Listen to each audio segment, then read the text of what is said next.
The Toymaker's Curse, Glass and Steele, Book 11, written by C.J. Archer, performed by Marian Hussey. Chapter 1.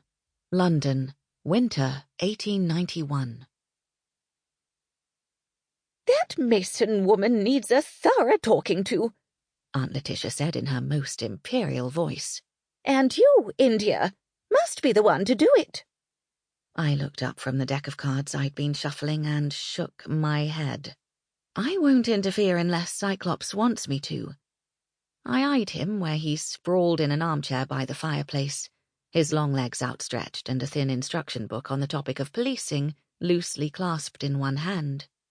I thought him asleep until his eye cracked open. "Nobody can change Mrs. Mason's opinion of me except me," he said. "Maybe not even you," Duke muttered from where he sprawled in an almost identical manner to Cyclops, in the armchair positioned on the opposite side of the fireplace. I glared at him. He shrugged an apology. "I'm just saying, she might be one of those people who never see reason because they're blinded by their prejudice." "Mrs. Mason isn't like that," I said. "She can't be, or she wouldn't have brought up such a kind, considerate, and open-minded daughter as Catherine." Cyclops brightened at my response, after deflating upon hearing Duke's statement. "I reckon you're right, India."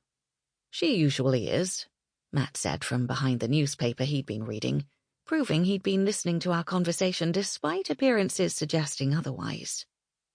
The only one missing from our quiet evening was Willie, which probably explained why the evening was quiet. She'd joined Lord Farnsworth for a night of card-playing at a gambling den. They might never frequent that venue again after tonight, however. Lord Farnsworth had lost a wager on Christmas Day to Willie, and had to wear a dress.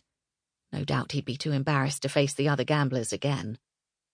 Cyclops, suppressing a yawn, set the book on the occasional table nearest his chair. "I'm going to bed." "You don't want to hear how Willie's night with Farnsworth went?" Duke asked. "Not enough to stay up.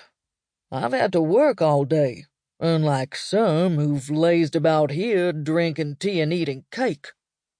Duke opened his mouth to protest, but quickly shut it again. He couldn't argue the point. He'd done very little today, whereas Cyclops had been performing drills as part of his police training. He was 2 days into the 3-week course and had come home tired both nights from the drills and lectures.